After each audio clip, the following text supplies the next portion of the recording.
Hi everyone, అందరూ ఎలా ఉన్నారు? బాగున్నారా? సో థంబ్నెయిల్ చూసారు, ఫైనల్ గా ఆస్ట్రేలియాకి వెళ్ళిపోతున్నా. ఒక 40 days బ్రేక్ తర్వాత 40 days ఇంట్లో వాళ్ళతో బాగా టైం స్పెండ్ చేసిన తర్వాత తిరిగి ఇక్కడికి రావాలి, నా సొంత లైఫ్లోకి నేను రావాలి అంటే ఇప్పటికీ మనసు ఒప్పదు. కానీ ఒక పక్క కోలా చూరో ఉన్నారు నా కోసం వెయిట్ చేస్తూ. వాళ్ళని కలవడానికి ఇంకా ఎక్సైట్మెంట్ బిల్డ్ అవ్వలేదు.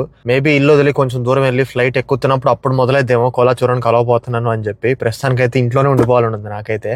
ఈ విషయంలో నాకు ఒక మాట గుర్తొస్తుంది. నాకు ఒక క్లోజ్ ఫ్రెండ్ ఉంది, ఒక అక్క అనుకోండి. బేసిక్ గా ఒక మాట చెప్తా ఉంటది, నువ్వు ఎక్కడికి వెళ్ళినా ఏం చేసినా ఎంత హైట్స్ లోకి వెళ్ళి ఎంత సంపాదించినా నీ గుండెలో ఒక ప్రత్యేకమైన స్థానం ఇంటికి ఇంట్లో వాళ్ళకి ఉండిపోతుంది అని చెప్పి. And life has to go on అని చెప్పేసి అది అందరు చెప్తారు. నాకు ఒక ఫ్రెండ్ చెప్తుంది. సో అది మాత్రం చాలా గట్టిగా కొంచెం హార్డ్గా అనిపించింది ఈసారి. Life has to go on అనేది వదిలి వెళ్ళటం ఇంట్లో వాళ్ళని అనేది కొంచెం కష్టంగా ఉంది. మరి ఎందుకు వెళ్ళేవరా ఇంత మాట్లాడుతున్నావు అంటే కొన్నిసార్లు తప్పదు. ఆల్రెడీ బయటకు వచ్చేసాము. అది 7 years బ్యాక్ డెసిషన్. అది వచ్చిన తర్వాత కొంచెం సెటిల్ అయ్యి తిరిగి వెళ్దాం అనుకుంటాము. సో అది వేరే మాట, వేరే విషయం అనుకోండి. బట్ ఇప్పుడైతే ఏమాత్రం లేట్ చేయకుండా ఏమేమి తీసుకెళ్తున్నానో, ప్రాసెస్ ఏంటో, వెళ్ళేదారులు ఎలానో, అండ్ ఫైనల్లీ కోలాని చూరని కలిసిన తర్వాత వాళ్ళ రియాక్షన్ ఎలా ఉంటుందో ఇవన్నీ కూడా చూపించేస్తా. సో ఏమాత్రం లేట్ చేయకుండా let's go into the video. ముందుగా నేను మీకు చూపిద్దాం అనుకుంటుంది, ఫస్ట్ నేను వెళ్ళేటప్పుడు ఫుడ్ ఏమేమి తీసుకువెళ్తున్నాను. పికిల్స్ చేసింది మా అమ్మ, కొత్త బ్యాచెస్ పెట్టింది నా కోసం ఈసారి. ముందు ఆ పికిల్స్ అయితే ఫారెన్ ప్యాకింగ్ చేపించుకుందామని వచ్చేసా బయటికి. ఆస్ట్రేలియాకి కొరియర్స్ వేయాలి అని బయటికి వస్తే ప్రతి ఒక్కరు, వామో అదేం కంట్రీ సార్, మా వల్ల కాదు, మేము వేయం కొరియర్, మేము వేసినా సరే మీకు వస్తుందో రాదో మేము గ్యారంటీ ఇవ్వలేము అని చెప్తున్నారు. ప్రపంచంలో ఏ కంట్రీకి లేనన్ని భయాలు, ఎవరు భయపడినంతగా వీళ్ళు భయపడతారు. వీళ్ళ బయోసెక్యూరిటీ రూల్స్ అయితే అంత దారుణంగా ఉంటాయి. ఇప్పుడంటే ఇండియన్ ఇమిగ్రెంట్స్ తో ఈ కంట్రీ నిండిపోతుంది. ఒకప్పుడు మనం కాదు ఎక్కువ ఇక్కడ డామినేషన్ ఉండింది. ఒకప్పుడు చైనీస్ వాళ్ళు, జాపనీస్ వాళ్ళు, ఇంకా వేరే ఏషియన్ కంట్రీస్ వాళ్ళు ఫుల్ డామినేట్ చేశారనమాట. వాళ్ళ గురించి మీకెందుకు చెప్తున్నానని చూస్తున్నారా? మనం తినే ఫుడ్స్ కి వాళ్ళు తినే ఫుడ్స్ కి చాలా డిఫరెన్స్ ఉంటుంది. అది మీ అందరికీ తెలుసు. వాళ్ళు తినేవి మనం ఆలోచించని కూడా ఆలోచించుకోలేము. మన ఊహకే అందవు, అంత దారుణంగా తింటారు నాన్ వెజ్ అయితే. దారుణంగా అంటే ఇక్కడ నా ఉద్దేశం ఫుల్ ఫ్లెడ్జ్డ్ గా వాళ్ళు తినేదే అది. వాళ్ళు తినేవి మనం అసలు పొరపాటును ఊహకు కూడా తెచ్చుకోలేము. మనకు కొంచెం కంపరం అనిపిస్తాయి. వాళ్ళ ఫుడ్ కల్చర్ అలా ఉంటది. అలా వింత ఫుడ్స్ తిని మీరు వైరసెస్ తో, ఇన్ఫెక్షన్స్ తో ఈ కంట్రీకి వచ్చి ఇక్కడ పాపులేషన్ కి అవన్నీ స్ప్రెడ్ చేస్తే మా కంట్రీ ఎఫెక్ట్ అవుతుంది అని చెప్పి బయోసెక్యూరిటీ డిపార్ట్మెంట్ వాళ్ళు భయంకరమైన రూల్స్ పెట్టారు. ఆ దెబ్బ నుండి మనం అసలు ఏం తెచ్చుకోవాలన్నా సరే 100 సార్లు ఆలోచించాల్సి వస్తుంది. సో ఆ విషయం పక్కన పెట్టేస్తే మా డాక్టర్ గారు లేబులింగ్ చేస్తున్నారు. టొమాటో పికిల్ అని రాసి టొమాటో బొమ్మ కూడా వేసింది వాళ్ళకి అర్థం కావాలని. మా డాక్టర్ గారికి అలవాటు అయిపోయింది అనుకుంటా. చదువుకునేప్పుడు మనిషి బొమ్మలు, ఆర్గాన్స్ బొమ్మలు అన్ని గీసి టొమాటో బొమ్మలు కూడా గీసేస్తుంది. ఫైనల్ గా కామెడీ ఏంటంటే అంత పెద్ద స్కెచ్ చేసిన తర్వాత షాప్ వాళ్ళు లోపల నుంచి ఇంగ్లీష్ లో ప్రింట్ చేసిన లేబుల్స్ తీసుకొచ్చి ఇచ్చారు, టొమాటో పికిల్ విత్ ఇంగ్రీడియంట్స్ అని చెప్పి. సర్లే, కష్టం ఎప్పుడు వృధాగా పోదని చెప్పి ఇంకా పచ్చళ్ళన్నీ ప్యాక్ చేసుకొని నేనైతే ఇంటికి వెళ్ళిపోయా, సూట్ కేసు సర్దేసుకుందాం అని చెప్పి. బయలుదేరే రోజు ఇంకొన్ని గంటల ఎయిర్పోర్ట్ కి అయితే నేను వెళ్తాను. ఇప్పుడు లగేజ్ ప్యాక్ చేసుకోవాలంటే అసలు మైండ్ అంతా ఏం పని చేయట్లేదు. ఒక పక్క ఇంట్లో వాళ్ళు మాట్లాడే చెవులోకి వెళ్తానే ఉంది, కానీ నాకేం అర్థం కావట్లేదు. బ్రెయిన్ అయితే బ్లాక్ లోనే ఉంది. వాడు ఇచ్చిన 30 kilos లిమిట్ లో 29 kilos నా హెవీ హార్టే, మిగతా 1 kilo ప్యాంటు షర్ట్స్ అనమాట. సో ఫైనల్ గా ఎయిర్పోర్ట్ కి వచ్చేసాము. విజిటర్స్ గ్యాలరీలోకి రావడానికి మా ఫాదర్ టికెట్ కొన్నారు ఇప్పుడే. బ్యాగ్స్ చెక్ ఇన్ కౌంటర్ దగ్గరికి వెళ్ళక ముందు ఇది టైం ఎంత స్లోగా కుదిరితే అంత స్లోగా అవ్వాలని కోరుకున్నాను. లోపలికి వెళ్ళిపోయే ముందు మా ఫాదర్ లైన్ లో నుంచి అక్కడ వెయిట్ చేస్తున్నారు. ఎందుకంటే లోపలికి రాలేరు ఇక్కడ మన దగ్గర హైదరాబాద్ లో. ఇలా ఒక అర్థం అడ్డు ఉంటది. లిటరలీ సౌండ్ ప్రూఫ్ గ్లాస్ ఇది. ఆ హోల్స్ లో నుంచి కూడా మనం మాట్లాడి తినిపి అంత ప్రొటెక్టెడ్ అనమాట. మా బావ, మా ఫాదర్ అయితే నన్ను వీడియోలు తీసుకుంటూ కూర్చున్నారు, నేను వాళ్ళని తీస్తున్నాను. ఇలా ఒక ఫింగర్ పెట్టి టచ్ చేయగలుగుతాం, అంత చిన్న హోల్ అనమాట. ఆ లాస్ట్ ఫ్యూ సెకండ్స్ నాకైతే వీడియో తీబుద్ది కూడా కాలేదు. కానీ ఇది కూడా తెలియని వాళ్ళు ఎవరో ఒకరు తెలుసుకుంటారని తీశాను. అటు సైడ్ నుంచి వాళ్ళు ఫోన్ చేసి ఇటు సైడ్ నుంచి వాళ్ళతో మాట్లాడటమే, బాయ్ చెప్పడమే. ఫోన్ లో వినిపిస్తుంది కానీ వీటిలో నుంచి అయితే వినిపించదు. ఈ ఫైనల్ మూమెంట్స్ లో ఎన్నిసార్లు బాయ్ చెప్పుకున్నా తక్కువే. సో చెకింగ్ అంతా అయిపోయింది. అక్కడ వీడియో తీయడం కుదరదు కాబట్టి తీయలేదు. లోపలికి అయితే వచ్చేసాను. ఎంటర్ అయ్యేది డ్యూటీ ఫ్రీ కౌంటర్స్ లోపల నుంచి. మనం గేట్ దగ్గరికి అయితే వెళ్తాం అనమాట. అండ్ కొత్త రూల్స్ అయితే పెట్టారు. Via Malaysia or via Singapore Indian local liquor brands అయితే తీసుకెళ్లకూడదంట. ఎందుకో తెలియదు, బ్యాగ్ లో ఉన్నాయి కూడా తీసేపిచ్చారు. మళ్ళీ డ్యూటీ ఫ్రీలో అవే బ్రాండ్స్ కొందాంలే అని వెళ్తే డ్యూటీ ఫ్రీలో అవి తప్ప వేరే అన్ని ఉన్నాయి. ఫారెన్ సరుకు అంతా ఉంది, ఇండియన్ బ్రాండ్స్ అయితే లేవు. వీడేంటి లిక్కర్ గురించి చెప్తున్నాడు. హే గౌతమ్, నువ్వు తాగుతావా అనే క్వశ్చన్ కాదు ఇక్కడ ఇంపార్టెంట్. కొంతమంది ఉంటారు ఫ్రెండ్స్, వాళ్ళకి తీసుకెళ్లాల్సి వస్తుంది. ఇండియా నుంచి ఆస్ట్రేలియాకి వచ్చేటప్పుడు ఇవన్నీ ప్రతి కామన్. నా ఫ్లైట్ జర్నీ అయితే ఇండియా నుంచి మలేషియా నుండి మెల్బర్న్. సో ఇండియా నుండి వెళ్ళే మలేషియా ఫ్లైట్ అయితే డిలే అయింది 1 hour తో. ఆస్ట్రేలియాకి ఇండియా నుండి ఫాస్టెస్ట్ 14 hours విత్ ట్రాన్సిట్ అనమాట. ఢిల్లీకి అయితే డైరెక్ట్ ఫ్లైట్స్ కూడా వచ్చినాయి. సౌత్ ఇండియా కూడా రాబోతున్నాయి అని విన్నాను న్యూస్ లో రీసెంట్ గా. 1 hour డిలే తర్వాత ఈ జర్నీ అయితే మొదలు పెట్టాము. ఆస్ట్రేలియా నుండి ఇండియాకి వచ్చేటప్పుడు ఈ నైట్ టైం లైట్స్ కూడా బ్యూటిఫుల్ గా కనిపిస్తాయి. కానీ తిరిగి వెళ్ళేటప్పుడు మాత్రం నాకైతే అనిపించలేదు, ఎందుకంటే హోమ్ సిక్నెస్ తో ఉన్నాను. నా జర్నీ టైమింగ్స్ అయితే midnight 12 AM కి స్టార్ట్ అనమాట. సో నైట్ టైం కాబట్టి లైట్స్ డిమ్ చేసి ఫుడ్ ఇచ్చారు. ముందు సాల్టెడ్ పీనట్స్ ఇస్తారు ఎక్కగానే స్నాక్స్. అది అయిపోగానే ఇమీడియట్ గా మీల్స్ అయితే సర్వ్ చేశారు. కర్రీ, రైస్ బౌల్, ఇంకా చపాతీ, ఫ్రూట్స్, క్యారెట్ హల్వా ఇచ్చారు. కానీ క్యారెట్ లో హల్వా తక్కువైంది. ఫ్లైట్ జర్నీ కాబట్టి అడ్జస్ట్ అయిపోవాలి. మార్నింగ్ అయితే సూపర్ బ్యూటిఫుల్ వ్యూస్ తో మలేషియాలో ల్యాండ్ అయ్యే ముందు ఆరెంజ్ స్కై తో సన్ రైజ్ అవుతూ అద్దరిపోయింది అసలు. బస్సెస్ బస్లో, ట్రైన్స్లో, కార్స్లో ఎన్నిసార్లు ట్రావెల్ చేసినా ఏమనిపిస్తుంది, రొటీన్ అనిపిస్తుంది. కానీ ఫ్లైట్ జర్నీస్ మాత్రం ప్రతిసారి కొత్తగానే, ప్రతిసారి అంతే ఎగ్జైటింగ్గా ఉంటాయి. ఆ ఫీలింగ్ నా ఒక్కడికే ఉంటుందేమో అనుకుంటున్నా. మీకు కూడా అలానే ఉంటుందంటే కింద కామెంట్ చేయండి, రిలేట్ అవుదాం. అసలు ఆ సీనరీ చూడండి ఎంత బ్యూటిఫుల్ గా ఉందో. 2-3 layers of clouds. First layer తర్వాత గ్యాప్ తర్వాత క్లౌడ్స్ తర్వాత పైన నేను ఏరోప్లేన్ లో. ఇంకొంచెం పైకి వెళ్తే దేవుడు. కానీ ప్రస్తుతానికైతే కిందకి ల్యాండ్ అయిపోతాము. ఆస్ట్రేలియా ఫ్లైట్ కూడా ఎక్కాలి. పెద్ద తలనొప్పి ఏంటంటే ఫ్లైట్స్ లో దాహం భయంకరంగా వేస్తుంది. చిన్న చిన్న బాటిల్స్ ఇస్తారు లేదా చిన్న చిన్న గ్లాసెస్ లో ఇస్తారు. ఎన్నిసార్లు అడగాలంటే మొహమాటం వేస్తుంది. ఈ దాహంతో వాటర్ తాగే గ్యాప్ కూడా లేకుండా కనెక్టింగ్ ఫ్లైట్ కి ట్రాన్సిట్ అయిపోవాల్సి వచ్చింది. ఎందుకంటే లేట్ గా వచ్చాము కాబట్టి అప్పటికే బోర్డింగ్ ప్రాసెస్ స్టార్ట్ అయింది. పరిగెత్తుకుంటూ వెళ్ళిపోయి ఇంకా నెక్స్ట్ ఫ్లైట్ కి అయితే ఎక్కేసాం. లోపల తాగేద్దాంలో వాటర్ అని చెప్పి. ఈ ఫ్లైట్ అయితే పాతది. నేను ఆస్ట్రేలియా నుండి ఇండియా వచ్చేటప్పుడు కొత్త ఫ్లైట్ అనమాట. చాలా బాగుండింది. చూస్తేనే తెలిసిపోతుంది కొత్తదని చెప్పి. ప్లస్ ఫ్రీ వైఫై కూడా ఉండింది. ఈ ఫ్లైట్ లో ఏమీ లేదు. సినిమా థియేటర్ లో ఉంది. రెడ్ కలర్ సీట్స్ అయితే ఎక్కేటప్పుడు భలే ఉంటుంది. హడావిడి ఒకళ్ళొకళ్ళు తోసుకుంటూ పరిగెడతా ఉంటారు. నేను ఫస్ట్ అని. ఎందుకంటే పైన ఉన్న ఓవర్ హెడ్ క్యాబిన్స్ లో స్పేస్ ఉండదు. మనం ఫ్రంట్ కూర్చుంటే బ్యాగ్ ఎక్కడో పెట్టుకోవాల్సి వస్తుంది. బ్యాగ్ ఒకవేళ మన పైన స్పేస్ లేకపోతే అప్పుడు దిగేటప్పుడు ప్రాబ్లం అయ్యింది. ముందు వాళ్ళు వెళ్ళిపోతానే ఉంటారు. మనం వెనకాల వాళ్ళు వెళ్ళేదాకా ఆగి వెనక్కి వెళ్ళి బ్యాగ్ తీసుకొని మళ్ళీ ముందు నుంచి బయటకు వెళ్ళాలి. ఈ ఫ్లైట్ లో నా సీట్ అయితే ముందే వచ్చింది. కానీ లాస్ట్ 2 rows ఖాళీ ఉన్నాయని చెప్పేసి ఇక్కడికి వచ్చేసి నేనైతే అయ్యగారులా పడుకున్నాను. ప్రశాంతంగా ఉండింది జర్నీ అయితే. ఒక్కొక్కసారి మన అదృష్టం బాగుంటే బిజినెస్ క్లాస్ సీట్స్ ఖాళీ ఉంటే కనుక వాటిల్లో కూడా మనం వెళ్ళి కూర్చొని అప్గ్రేడ్ చేసుకోగలిగే ఛాన్స్ ఉంటుంది. మన జర్నీ స్టార్ట్ అయ్యే ఒక 72 hours ముందే ఫ్లైట్ వాళ్ళ దగ్గర నుంచి మెయిల్ వస్తుంది. అప్గ్రేడ్ చేసుకునే చాయిస్ ఉంది మీకు, బిజినెస్ క్లాస్ ఖాళీగా ఉన్నా ఇంకా బుక్ అవ్వలేదని చెప్పి. డబ్బులు ఎవరు కడతారు, నాకు వద్దురా పోరా అనుకుంటే ఫ్లైట్ లో ఎక్కిన తర్వాత ఖాళీ ఉన్నా సరే ఎయిర్ హోస్టెస్ అడగచ్చు. కొంతమంది ఒప్పుకుంటారు, కొంతమంది అక్కడ స్పాట్ లో పేమెంట్ చేసుకుని అప్గ్రేడ్ చేసుకోవడానికి ఒప్పుకుంటారు. నేను వెళ్ళే ఫ్లైట్ లో ఖాళీ ఉండింది కానీ నేనైతే అడగల. లాస్ట్ రోజు ఎంటీగా ఉన్నాయి, అక్కడ పడుకోవచ్చు అని చెప్పి మొత్తానికి టేక్ ఆఫ్ అయితే అయిపోయాము. 8 hours అనమాట మలేషియా నుండి ఆస్ట్రేలియాకి. ఒక ఫన్ ఫ్యాక్ట్ ఏంటంటే ఆస్ట్రేలియా ల్యాండ్ సైజ్ వచ్చేసి చాలా పెద్దది. 6th or 7th world's largest country అనమాట. ఆస్ట్రేలియాకి మనం ఎంటర్ అయ్యేది వెస్టర్న్ ఆస్ట్రేలియా అంటే పర్త్ మీదుగా ఎంటర్ అవుతాం. అక్కడ నుండి మెల్బర్న్ రావడానికి విత్ ఇన్ ఆస్ట్రేలియానే 4 hours ఫ్లైట్ లో ట్రావెల్ చేయాల్సి వస్తుంది.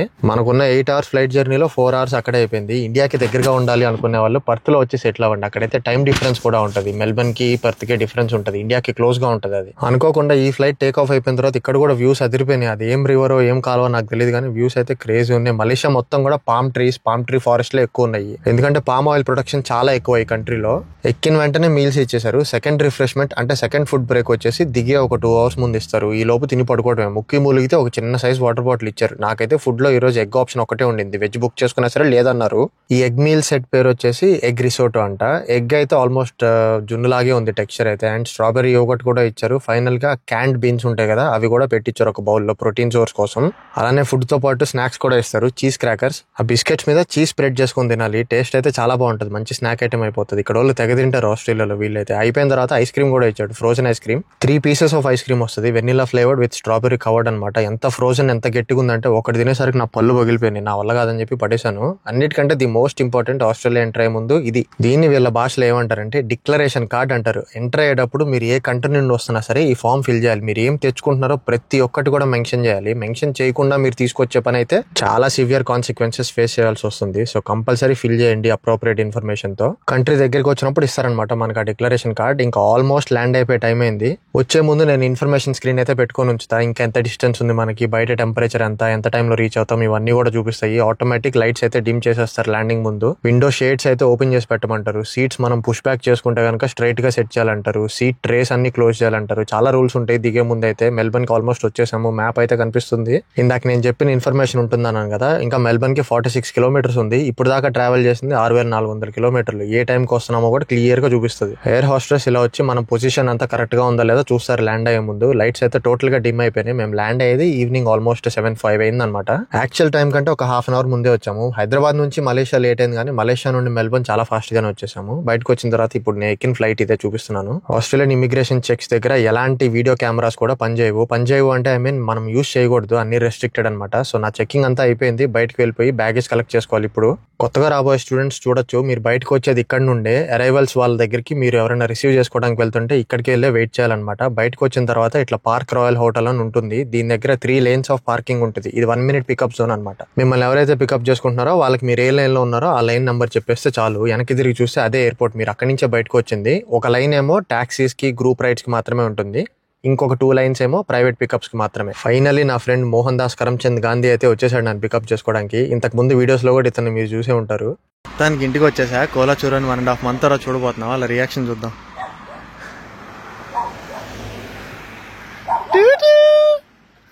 కోలా చూరో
రాగానే ఆనందంలో జూమీస్ వచ్చినాయి, సుస్సు పార్టీ అయిపోయింది. ఫైనల్ గా నన్ను పట్టుకొని హంపు చేస్తుంది పడు చండాలంగా. మామూలుగా అయితే అలో చేయను, కానీ దాని హ్యాపీనెస్ ఆపడం దేనికని చెప్పి ఆ మూమెంట్ లో ఏమనలేదు. 40 days తర్వాత పాపం దానికి ఎక్సైట్మెంట్.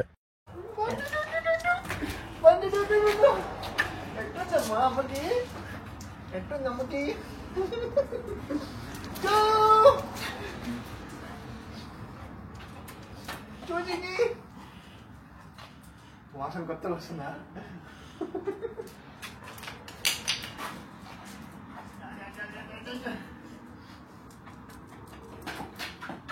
ఇన్ని రోజులు వాళ్ళిద్దరే పడుకొని అలవాటు అయ్యి నేను లేకుండా ఒక్కసారి ఇంట్లోకి నేను వచ్చిన తర్వాత నేను నిద్ర లేవగానే వాళ్ళ రియాక్షన్ ఎలా ఉంటుందో చూద్దామా.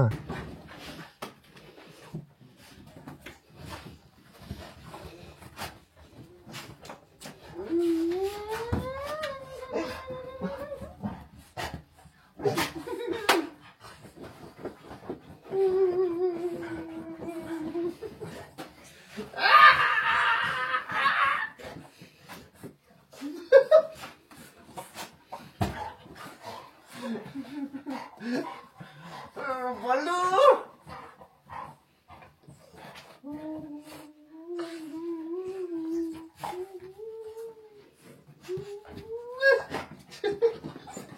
పూర్తి రాకేస్తాడు పల్లి పండు.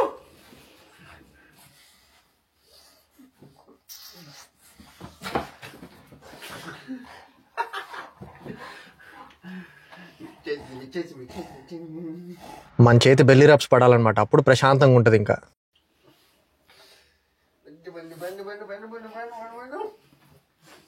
కోలాన్ని హక్ చేసుకుంటే పొట్టిది పొసెసివ్ ఫీల్ అవుతుంది. దానికి ఇచ్చేదాకా ఊరుకుంటుంది. అసలు అంత సీన్ లేదు. బెడ్ మీద నుంచి కూడా లెగవనేది నన్ను, నా దుంప దించుతుంది.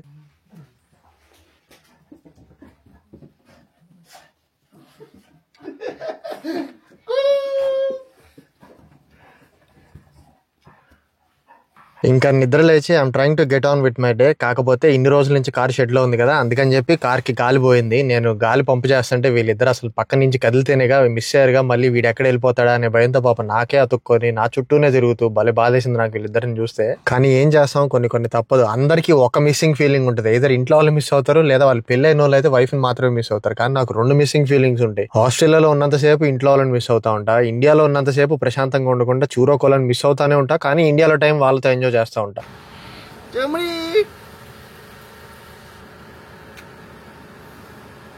మొత్తానికి వచ్చేసా. మీ అందరు ఇన్ని రోజులు దిగులు పడ్డారు, నువ్వు లేకపోతే అవి ఎలా ఉంటాయని. బాగానే ఉన్నాయి, మా ఫ్రెండ్స్ బాగా చూసుకున్నారు. ఇప్పటి నుంచి నేను చూసుకుంటా. మా ఫ్యామిలీని కూడా పరిచయం చేశాయి 40 days లో. కుదిరినంత ట్రిప్స్ అన్ని తిరిగినే చూపించడానికి ట్రై చేశా. ఇంకా ఫ్రమ్ హియర్ ఆస్ట్రేలియన్ వీడియోస్ తో దుమ్ము లేపుదాం. Please like, share and subscribe. మళ్ళీ నా నెక్స్ట్ వీడియోలో కలుస్తా. బాయ్.